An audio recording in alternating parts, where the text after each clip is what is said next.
Me gusta brindar herramientas para que nuestros clientes nos sigan eligiendo, nos puedan recomendar y que podamos hacer un asesoramiento preciso o de lo más completo para que se pueda llegar a hacer una operación inmobiliaria de compraventa de inmuebles, vamos a ver hoy, lo más exitosa posible, ¿sí? Quiero destacar la propuesta porque es para brindar herramientas en vista de los diferentes aspectos que se nos pueden presentar en la intermediación inmobiliaria y justamente satisfacer a aquellos que pretenden celeridad. En estos tiempos lo que más vale es hacer las cosas rápido y que salga todo rápido y ya. Lo digo tanto para el ciudadano común, como decía Marta, y nosotros como profesionales. En esta ocasión vamos a tener la exposición y tenemos 2 espacios de consultas, así que les pido que por favor esperen hasta ese momento para hacer sus consultas. Hay un micrófono, así que esperen también el micrófono, por favor. Y arrancamos. Pasamos la... Ahí está. Bueno, en esta exposición, como les decía, vamos a ver distintos aspectos que en su mayoría se dan, y como decía, para brindar celeridad, para poder saber qué documentación necesito, tanto para defender y garantizar nuestros derechos, para el lado del ciudadano, estoy hablando a los dos lados, ¿no es cierto?, los dos grupos, y tarea profesional de guiar todo para el lado jurídico, ¿sí? Y obviamente llegar a la escribanía siendo el nexo exitoso y que el escribano nos felicite. Bueno, vamos con una breve, después de esta breve introducción, pasamos, ahí está. Vamos a arrancar con lo básico, lo mencionaba Marcela, ¿no? El tema del título de propiedad. Lo primero que voy a decir, ¿sí?, es que el título de propiedad lo tiene que tener el escribano a la vista, sí o sí, en original, inscripto en el registro de la propiedad inmueble. Sí o sí. Y esto tiene que cumplir con algo que está en la ley 17.801, que para muchos es conocida, por ahí algunos no tanto, pero en su artículo 23 dice que el escribano tiene que tener a la vista sí o sí el título. No solamente el título, sino los certificados también, ¿no es cierto? Los certificados que se piden justamente para lo que se conoce para trabar la matrícula y que no pueda cambiar el estado jurídico del inmueble hasta tanto finalice la operación, ¿sí? Entonces, en principio, ya sea a título oneroso o gratuito, ¿sí?, lo menciono porque también el que quiere donar una propiedad o está interesado en hacer una permuta, ¿sí?, me voy un poquitito, pero en todos esos casos se necesita el título sí o sí original. ¿Qué puede hacer la persona? Bueno, entregarlo como último momento el día de la escritura, pero sí o sí al momento que el escribano pidió toda la documentación y obviamente el corredor inmobiliario también tiene que haberlo visto en original. ¿Por qué? Porque si la persona encuentra una fotocopia, ¿no?, lleva la fotocopia, está contenta con la fotocopia, después no encuentra el título, al día de la operación inmobiliaria, es decir, la firma traslativa de dominio, no lo tenemos, no podemos firmar. El escribano, como les digo, en base a este artículo de la ley 17.801, rebota y va todo para atrás, no puede firmar. Entonces, por favor, hay que exhibirlo, hay que mostrarlo, no solamente en la inmobiliaria, sino también en la escribanía. Y generalmente el escribano pide que se quede en la escribanía una vez que ya está cerrada la operación y que solamente quedarían estas cuestiones administrativas que vamos a ver ahora, que quede en la escribanía. Si la persona se sigue negando, está en todo su derecho y lo puede presentar, como les digo, una vez que nos quedamos tranquilos de que está el original, lo puede presentar el día de la escritura. Ese es el plazo máximo, al que no muchos quieren llegar, pero bueno. ¿Qué nos puede pasar? Puede haber un único título o varios títulos, ¿sí? Esto también tengámoslo en cuenta, porque uno muchas veces cree que con un solo título ya garantiza y está habilitado para vender el 100% de la propiedad, y tal vez esto no es así. Se puede dar los casos de que una parte la puede haber adquirido por herencia, otra parte la compré, ¿sí? Entonces ahí vamos a tener que, con cada título, acreditar hasta el 100% de la titularidad. Entonces pueden ser uno o varios títulos, ¿sí? El testimonio judicial de declaratoria de herederos también es considerado título, ¿sí? Algunos escribanos igualmente piden el título antecedente, es decir, la compra del causante, ¿sí? Compra o adquisición por cualquier título. Esto se sigue pidiendo. Hoy por hoy no hay títulos virtuales, por más que haya mucha virtualidad dando vueltas, no tenemos títulos virtuales. Podemos mencionar el caso de las SAS, no sé si las conocen, las sociedades unipersonales, que ahí sí son virtuales, y en tal caso igualmente el escribano lo que va a hacer es referirse a que es virtual y que igualmente imprime las copias que en original virtual las pudo observar y agrega al protocolo. ¿En qué condiciones? ¿Cómo? ¿En qué condiciones existe el virtual? Son las sociedades unipersonales, las llamadas SAS. Las menciono porque son virtuales. Y después, otra cosa que está pasando también cada vez más son los expedientes virtuales. Así que ahí también tarea del escribano ayornarse y poder encontrar la declaratoria de herederos o el testamento aprobado en cuanto a las formas y la orden de inscripción a favor de los herederos de manera virtual también. Más allá de que pueda pedirlo en préstamo igualmente el escribano y tener el expediente en original. Vimos el tiempo de entrega. Mientras tanto, obviamente, esto no lo mencioné, pero lo dice, está ahí, fotocopia del título, es con lo que el escribano va a hacer el estudio de títulos también, ¿no es cierto? Así que mostrarlo en original hasta el día de la escritura o entregárselo lo antes posible va a ser lo mejor, pero con una fotocopia por lo menos ya vamos a poder actuar. Pasamos. ¿Qué pasa con los apoderados? ¿No es cierto? Cuando nos vienen con el vendedor o el comprador apoderado. ¿Puede pasar? Sí. El otorgamiento siempre tiene que ser por instrumento público. ¿Por qué? Porque esto lo dice el artículo 1017 del Código Civil y Comercial de la Nación, que la transferencia de inmuebles tiene que ser por escritura pública. Entonces, todas las cuestiones que se deriven de esa escritura pública tienen que hacerse también por instrumento público. Así que el poder tiene que ser título suficiente, con facultades suficientes, sí o sí. ¿Cuál es la duración? Porque muchos me preguntan, bueno, pero ¿cómo sé que el título, que el poder está vigente? Bueno, más allá de que, como mencionaba antes, se haga el estudio de títulos, y ahí se verifique la matriz que no ha sido revocado ese poder, puede pasar, una incapacidad sobreviniente, se acabó el poder.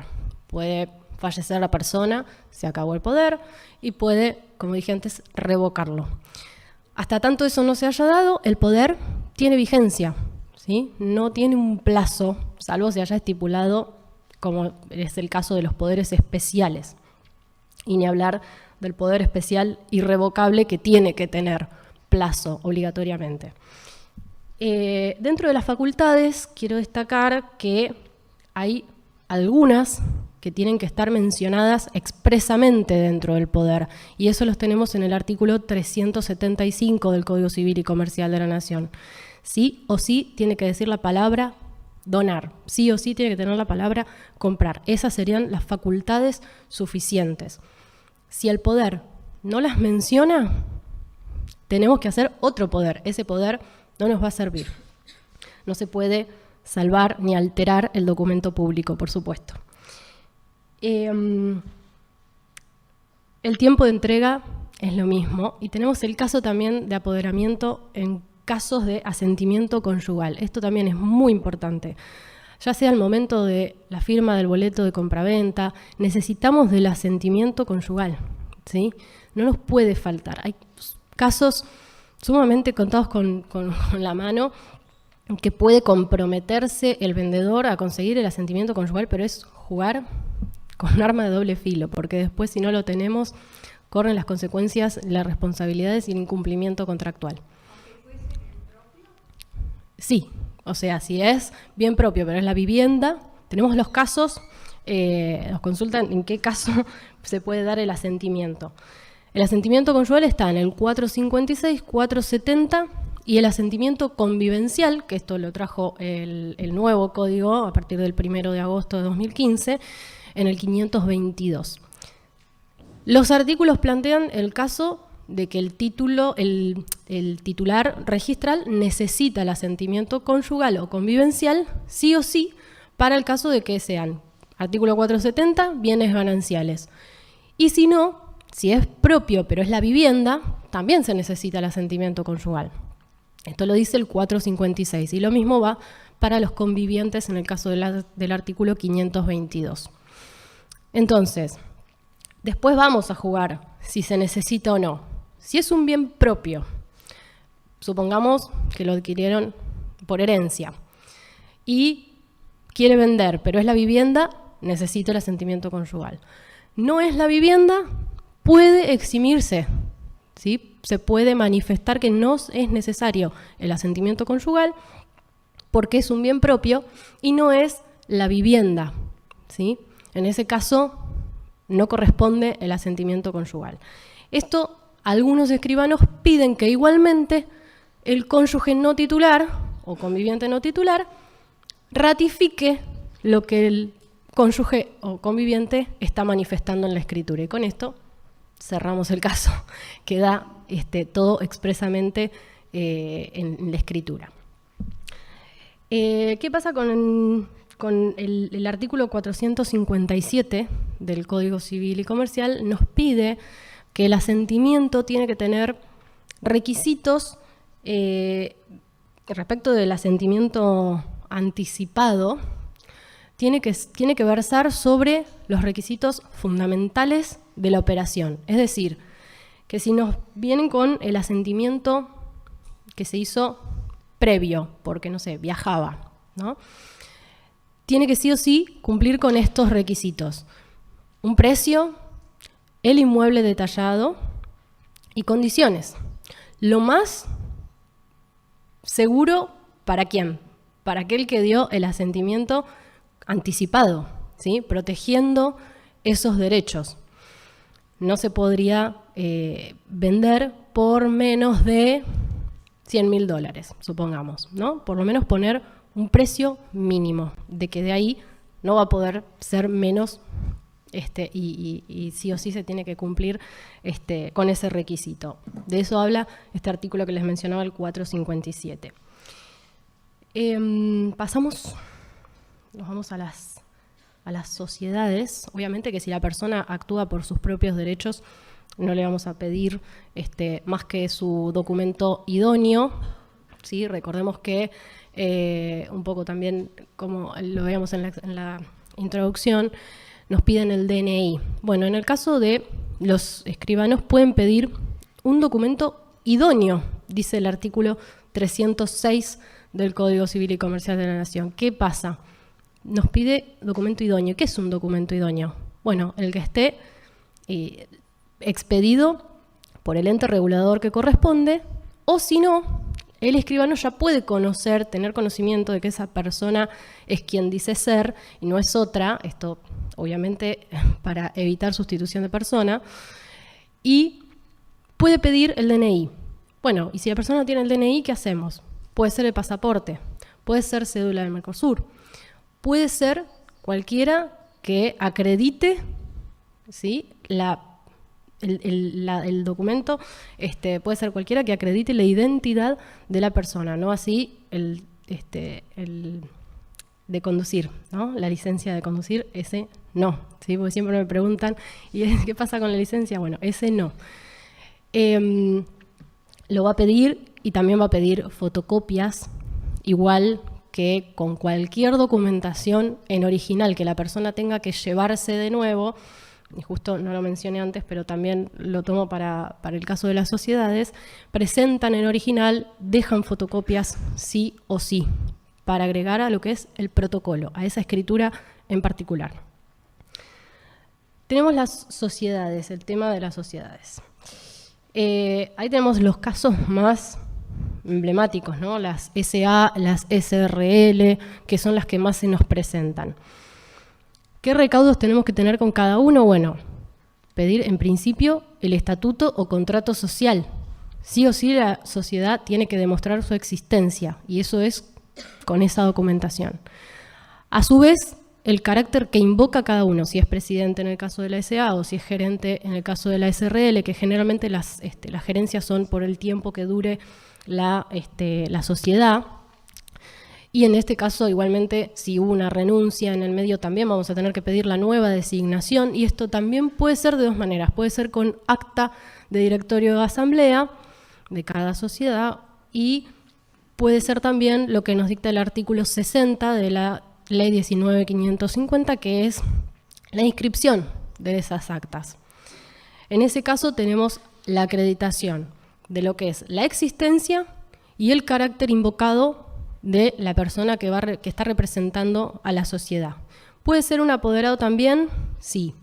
Ojo con alguna doctrina que en vistas de que la sociedad o el directorio no puede delegar facultades, exige que haya poderes especiales y no poderes generales, ¿sí? Es decir, que no se laven las manos, vamos a decir, sino que alguna facultad pueda ser delegada en algún apoderado y actuar en consecuencia.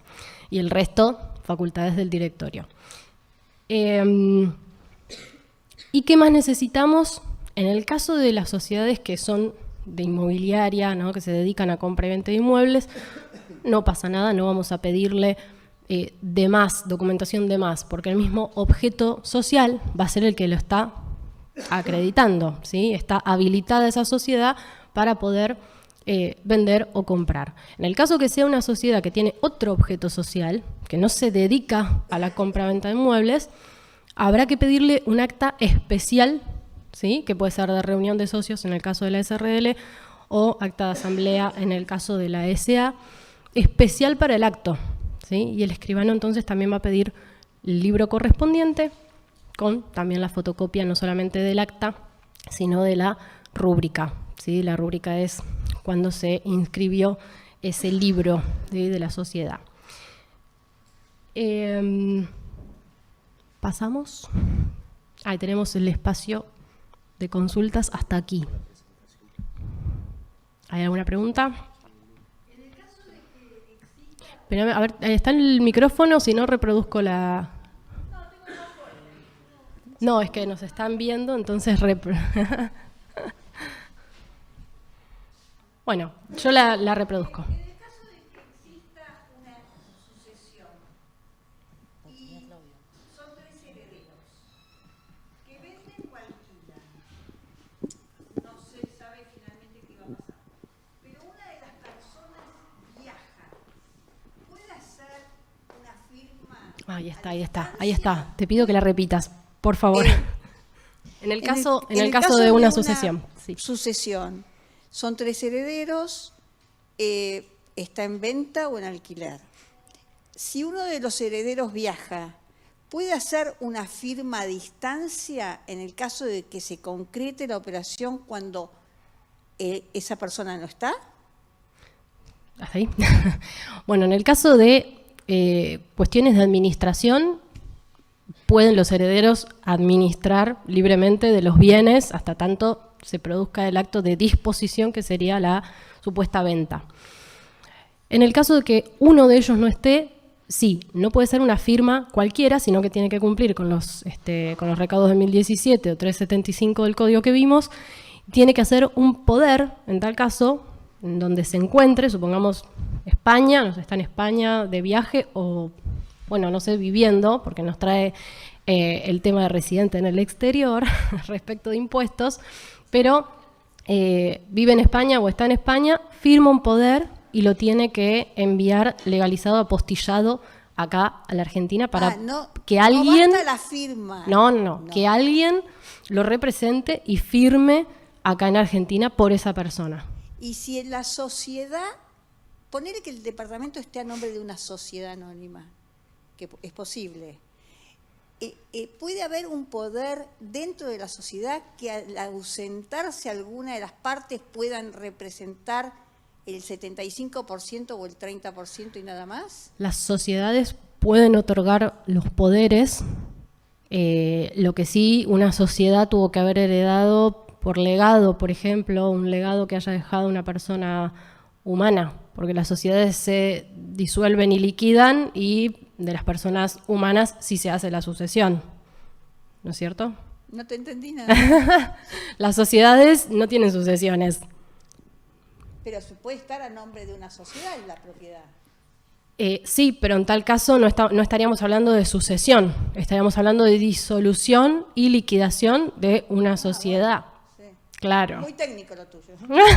No, lo que pasa es que no, las sociedades no se las hereda, por eso digo. Está. Entonces ahí sí, en la disolución y liquidación se puede estipular que el inmueble que tienen a su nombre se transfiera a título de o liquidación, en base al liquidador. Bueno, esto sí, ya me voy mucho, ¿no?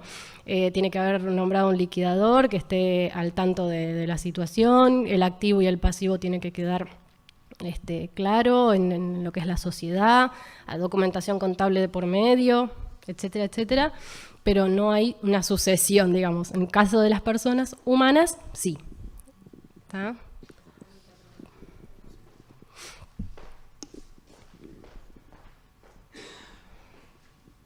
Hola. ¿Qué tal? Yo quería agregar un comentario con respecto a la documentación. Si bien vos enfocaste lo que piden los escribanos, las inmobiliarias, el público en general lo que tiene que entender es que nosotros las pedimos por algo específico, porque a veces nosotros hacemos un estudio previo, approach, digamos, como para ver si la propiedad es apto crédito. No necesariamente sabemos que los bancos no dan crédito ahora, pero siempre hay algún particular que tiene un crédito. Entonces la documentación es importante que el vendedor la dé a la inmobiliaria, porque la inmobiliaria puede estudiar diferentes perfiles de compradores, porque el vendedor siempre se enfoca en que viene una persona a comprar, pero la verdad es que por una propiedad vienen cientos. A veces una propiedad se muestra 100 veces, otras 200 o más. Entonces, cada perfil de comprador es diferente. Entonces, por eso es importante que la inmobiliaria tenga la documentación preestudiada. Y no solamente la documentación del título, sino de la documentación de los propietarios en general, ¿no?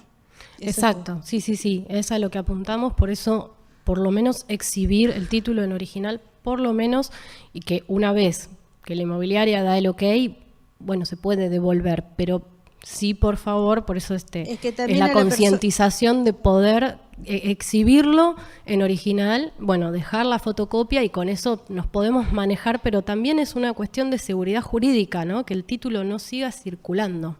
Sí, además de eso, al momento de la reserva, a la persona que se le reserva se le muestra que hay un título, una copia por lo menos del título de propiedad, se le muestra la última liquidación de expensas, la última liquidación de los servicios, porque tiene que ver con el compromiso de lo que está reservando la persona, ser transparente hacia el comprador de la misma manera que el vendedor tiene que ser transparente. Sí, por supuesto, ¿no?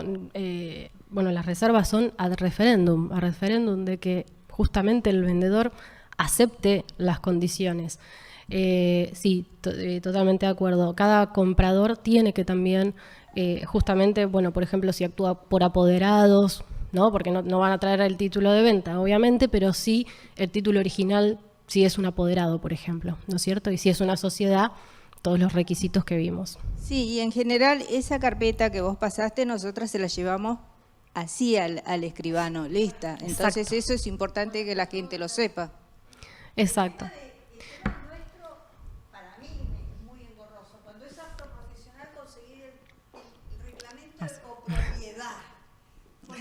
Al administrador del consorcio, hay que ir al administrador del consorcio. Está yendo el administrador del consorcio y lo están reemplazando. Así que, porque te dicen, sí, es apto profesional. Nos plantea, claro, el no es apto profesional. Apto profesional lo tiene que decir el reglamento de copropiedad de administración o reglamento de propiedad horizontal, depende de cuándo se haya expedido el reglamento, sí, es necesario también, no sé si tenerlo en original, el reglamento, puede haber una fotocopia, sí, tiene que estar expresamente. O las modificaciones, sí. Reglamento o modificaciones a ese reglamento.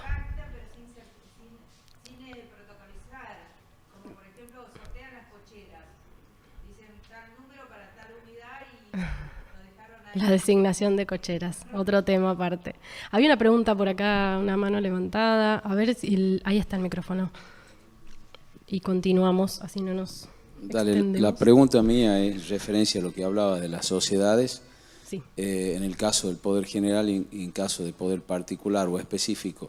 Eso en relación, por ejemplo, que al no ser general, sea en específico para lo que sea una compra-venta de una propiedad en particular. O sea, a eso te referís, Exacto, ¿no? exacto. Okay. Sí, Perfecto. sí. Es lo que una doctrina mayoritaria, por esto que mencionaba de la delegación de las facultades del directorio, exige que sean poderes especiales. Claro, en ese caso, en particular a esa operación. Sí, podría ser de venta de varios inmuebles, eso también sería específico. Nosotros tenemos poderes generales, tenemos poderes especiales y tenemos también poderes especiales específicos, que puede ser venta de 2 inmuebles. Bueno, en ese caso tendremos que vender uno primero, el escribano dejará nota en ese poder de que uno de los inmuebles ya se vendió, y cuando se venda el segundo inmueble, ahí sí ya el escribano no va a pedir la fotocopia, va a pedir el original, porque ya se agotó el mandato de ese poder, ¿sí? Así que no circula más. Perfecto, gracias. De nada. Bueno, continuamos justamente, gracias a pasamos acá. Miren lo que está. Reglamento de propiedad horizontal, antes sí llamado copropiedad de administración.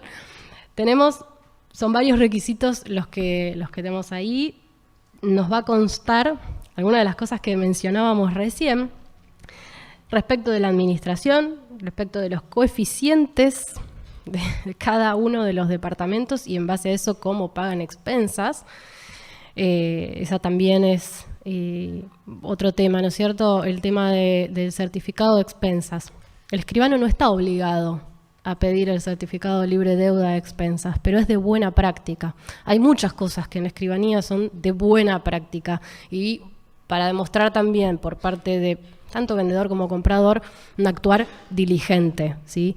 Entonces, con el reglamento, más allá de ver también las notas de transcripción obligatoria, muchas veces por ahí hay una servidumbre para X entidad, para que pueda acceder al tablero, etcétera. Pueden haber notas de transcripción de planos, pueden haber un montón de cosas. Pueden haber requisitos de ingresos, pueden haber prohibiciones. Podemos tener alguna cuestión de convivencia, pero eso más bien se deja para un reglamento interno, ¿sí? Pero bueno, algún reglamento más bien de épocas pasadas podemos encontrar reglamentos enteros muy largos en donde hay cuestiones de convivencia. Tenemos también ahí unidades funcionales y unidades complementarias. Puede llegar a ser el caso de varias unidades funcionales donde vamos a tener la superficie y los coeficientes como les decía antes, lo mismo con las unidades complementarias. Nos puede pasar, creo que mencioné todo, sí. Bueno, y el apto profesional, que justo lo habíamos ya mencionado en el espacio.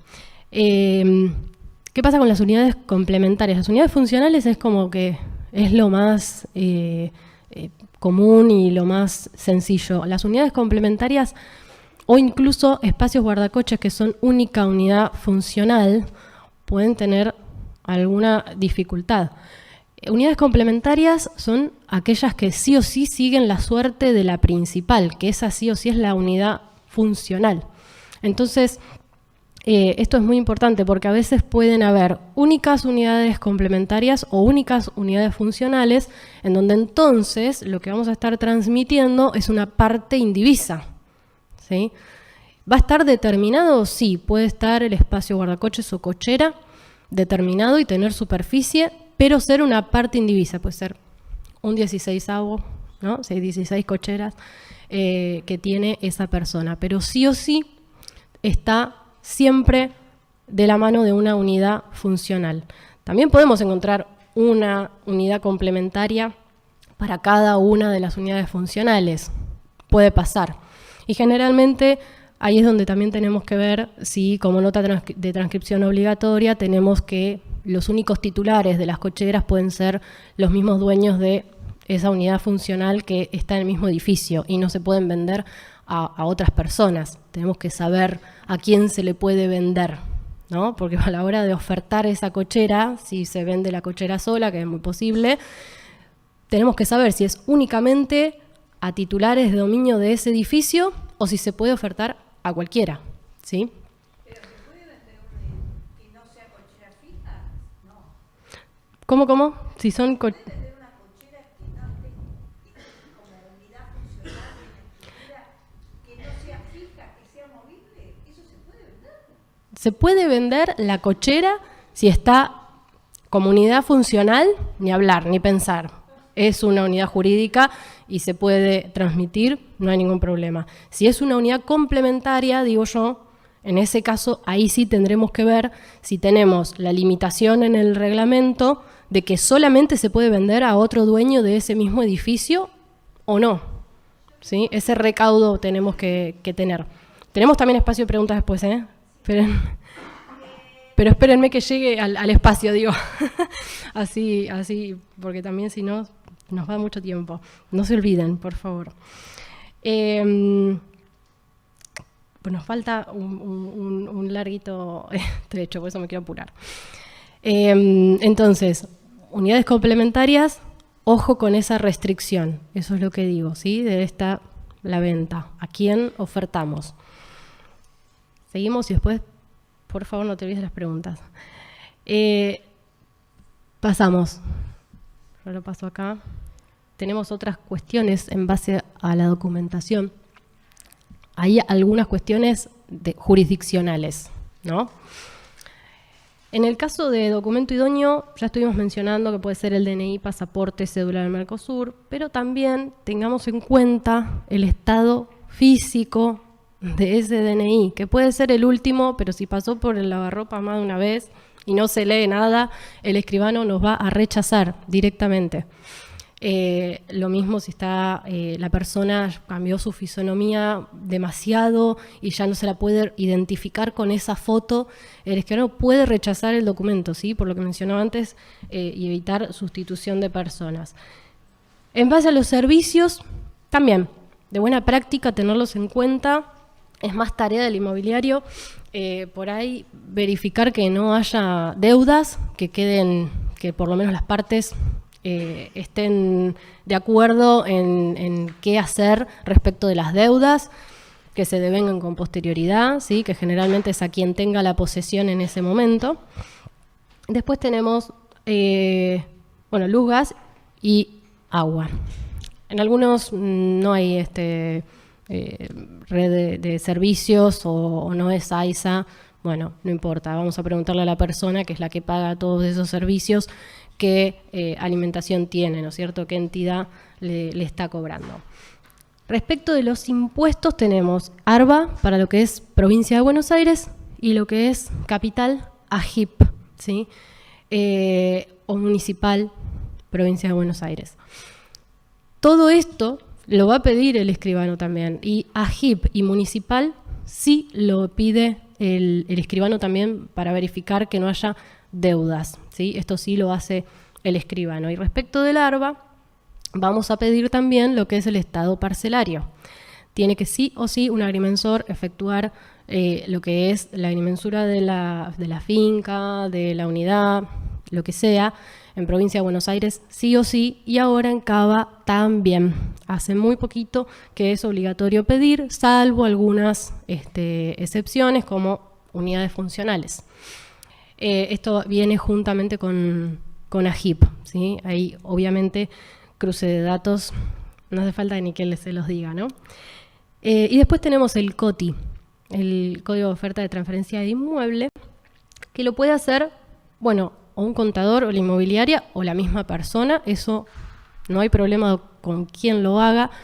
Si al momento de efectuarlo tiene que ser al momento de la oferta. Después puede variar, un 20% puede variar el precio, porque obviamente, más allá de que tiene una vigencia el COTI, que se tiene que, si no, volver a realizar, puede variar el valor, ¿sí? El valor comercial puede ser negociado, obviamente, y puede llegar a variar. Soy consciente también de que igual el COTI se hace ahí, ¿no? Siempre al filo de la escritura.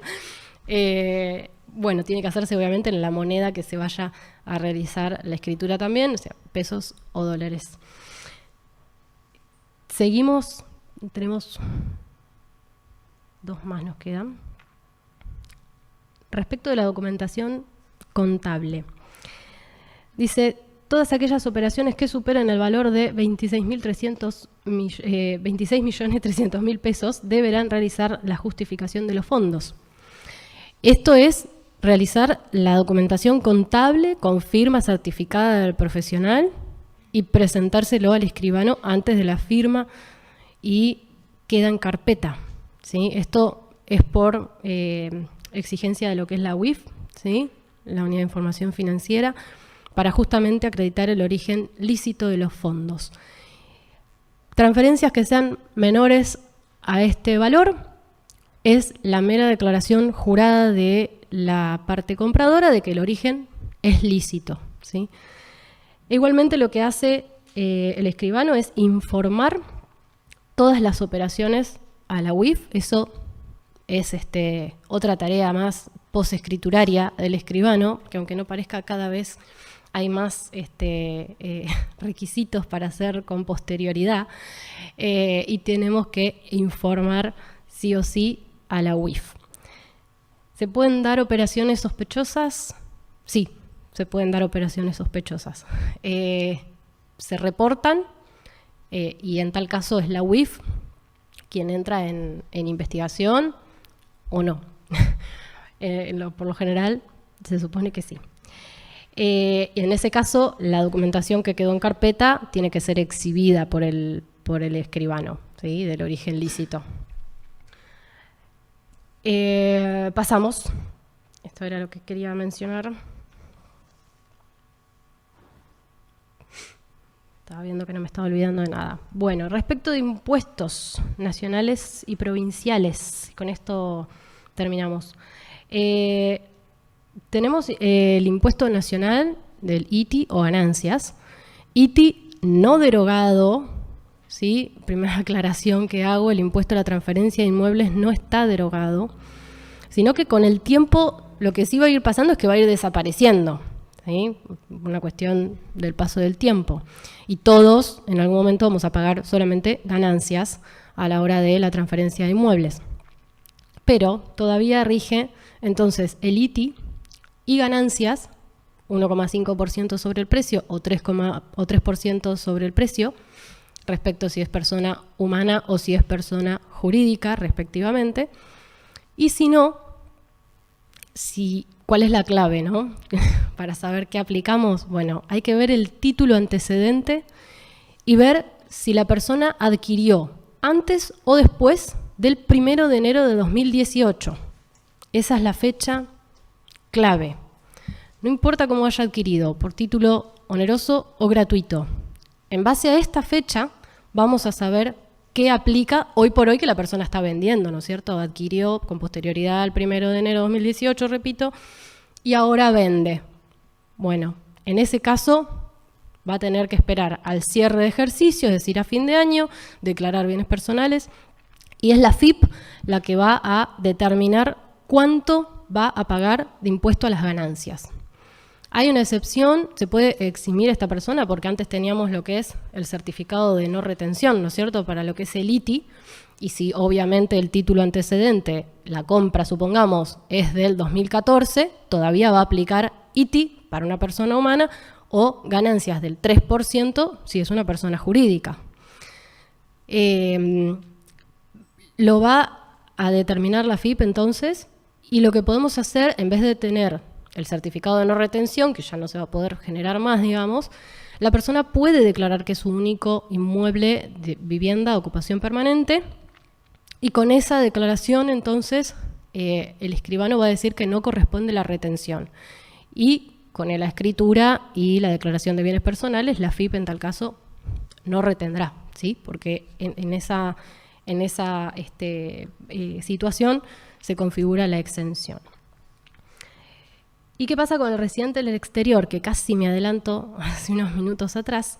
El residente en el exterior sí tiene que seguir realizando lo que es el certificado de retención, ¿sí? Va a ser la FIP también la que va a determinar cuánto tiene que pagar por el impuesto de transferencia de inmuebles, ¿sí? Bueno, ahora sí. Volvemos pasamos y vamos a tener un espacio de consultas y finalizamos. Había una pregunta de reglamento por ahí dando vueltas. Está el micrófono, así. Cocheras. Gracias. En el caso de las cocheras, es claro cuando es unidad funcional, unidad complementaria, pero yo tengo un título que dice que es común, o sea que es del edificio. Yo entiendo eso, que no es complementaria al departamento, sino es común a lo que es la estructura. Una unidad del funcional, edificio. sí. Uh-huh. Pero está escrito en la escritura, no solamente en el reglamento. ¿Eso quiere decir que es válido como complementaria? No, siempre surge la identificación jurídica de cocheras o departamentos, siempre surge del reglamento. Nace todo en el reglamento, es decir, la afectación a propiedad horizontal es justamente el reglamento. Del reglamento surge si la unidad complementaria es 1, ¿no es cierto? Y se va vendiendo como tal, como dije, o parte indivisa, o tantas unidades complementarias como cocheras existan, o es una unidad funcional que la va vendiendo el consorcio. No es sí. una unidad funcional, sino son 7 departamentos, pisos, y hay 7 cocheras. Pueden ser espacios guardacoches. Espacio guardacoches, Claro. exacto, pero Exacto. no figura como espacio guardacoches, sino figura como espacio común, que el 100% es espacio común, no está determinado Exacto. ni siquiera los metros individuales. Exacto, porque en esos casos, vieron que se estaciona por orden de llegada. De llegada, sí. Después hicieron Y un se van reglamento acomodando. interno, después modificaron y qué sé yo, pero yo tengo el título que dice eso, tengo que basarme en lo que dice El título, tal cual. Exacto. Siempre Sí, nos sí, basamos en lo que dice el título. exactamente.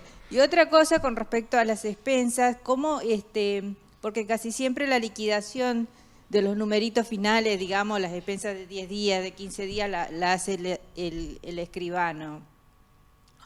¿Cómo hacen el cálculo con respecto cuando hay juicios en expensas, juicios a cobrar o juicios que están en trámite, digamos? Se pide el certificado, como dije, no es obligatorio, pero es de buena práctica pedirlo, y se solicita todo, hasta si AISA se paga por expensas. Sí. Todo se le pide el detalle a la administración para que digan, y en ese caso las partes, generalmente el escribano lo que puede hacer es en el mismo certificado de expensas hacerles escribir de puño y letra, o sea, que queden de acuerdo que si hay fondo de reserva o no, o si hay juicios a favor o en contra.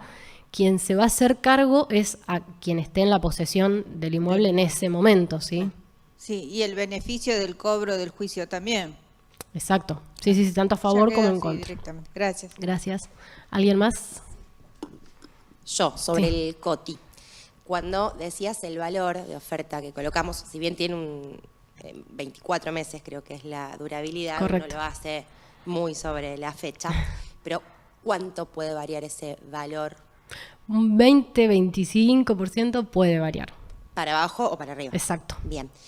Y desde nuestra página de AFIP, ¿podemos asociar la inmobiliaria para Sí. poder sacarlo, ¿no? Totalmente. Soy nueva, por eso lo pregunto. No, sí. Tanto la inmobiliaria, ahí en la filmina, como tenemos, decía contador, inmobiliaria, o mismo la misma persona. Por ahí lo sabe hacer la persona humana, entra a la FIP, lo hace, lo genera, no hay problema. Y muchos dicen que no, que quieren hacerlo mediante su contador, también es válido. Y las inmobiliarias también, estamos habilitadas para Bien, o sea, poder lo hacerlo. podemos sacar nosotros o solicitarle al vendedor que Totalmente. nos facilite. Gracias. Acá estaba, acá adelante. Ah, Digo que el COTI no es monotributista, no está en la, no sé qué número necesita, no tiene quit. no puede, Ajá. no lo puede pedir, no lo puede pedir. Hay que hacerlo, hay que hacer el quit. Uno lo puede relacionar por eso como inmobiliaria. Perdón, ahí, por esa razón existimos. Claro. Nosotros tenemos la facultad de poder solicitarlo. No, ellos no, por eso estamos nosotros. Sí, lo podemos hacer como inmobiliaria, lo podemos intermediar tranquilamente. Así que no se hagan problemas, un servicio más que se presta. Bueno, allá, al fondo. Espérenme en el micrófono, porque hay gente que lo está viendo en vivo y entonces no puede escuchar la pregunta. No sean tímidos ante el micrófono. Ahí está. Mi pregunta es la siguiente. Quería preguntarte para el caso de transferencia de inmueble, el ITIE, ¿no? Sí. Bueno, vos explicaste cuando una persona tiene un solo bien, que es una vivienda única. ¿Qué pasa en el caso que una persona tenga dos inmuebles y uno de los inmuebles los quiere vender? Ay, no va a tener la exención. ¿Cómo? No va a poder lograr la exención de ITI. Va a tener que pagar el 1,5%. ¿Cuánto tiene que pagar la transferencia? En el régimen anterior, digamos, Sí. si la adquisición fue antes del 1 de enero de 2018, es el 1,5% sobre precio. Sobre el valor del inmueble. Sí, siempre sobre el precio. Perfecto. ¿Sí? Porque Está después bien. tenemos el impuesto de sellos, que es provincial, cada uno con su alícuota, puede ser el 3,5% acá en Cava o el 2% en provincia de Buenos Aires, sobre precio, valuación o BIR. Ese sí, si tenemos un precio que está socavado, no sé, sufrió un incendio la propiedad y vale menos y el BIR ahí toma preponderancia, impuesto de sellos podría ser sobre el BIR, pero siempre lo que es ITI y ganancias va sobre precio. Perfecto, bueno, gracias. ¿Y en el caso de permuta, ya que está, que tengo oportunidad? En el caso de permuta, el ITI lo va a pagar cada copermutante y los impuestos de sellos es la semisuma de los valores, es decir, valor dividido 2 más compensación, si es que hay compensación, por la alícuota que corresponda. Ah, claro, porque puede haber una diferencia de un inmueble, el valor. Exacto, de la uno, compensación siempre tiene que llegar a cubrir, digamos, el valor Paga las del dos, inmueble más bajito, compensa con dinero, supongamos, siempre tiene que ser mayor el valor de la propiedad, ¿no es cierto?, para que sea permuta, justamente. Claro, gracias.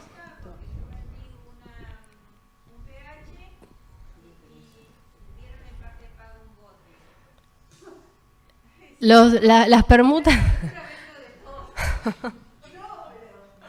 Las permutas se dan cosa por cosa, ¿sí? Es cosa por cosa. Y siempre, bueno, el dinero tiene que ser siempre menor al valor que uno le está asignando al inmueble. Sí, exacto. Si no, ya no es permuta, es compraventa. Sí. Discúlpame que me dispersé. Del ITI entre provincia y Cava, ¿cuál es la diferencia? No, ITI o ganancias es impuesto nacional y lo que es impuesto de sellos es provincial. Ah, el de sellos es la diferencia. Gracias. De nada. Bueno, con esto doy por finalizado la charla. Espero que les haya servido, que les haya gustado, que haya brindado herramientas. Y bueno, esperamos en otra oportunidad. Pasemos la filmina, que ahí agradezco. Muchas gracias.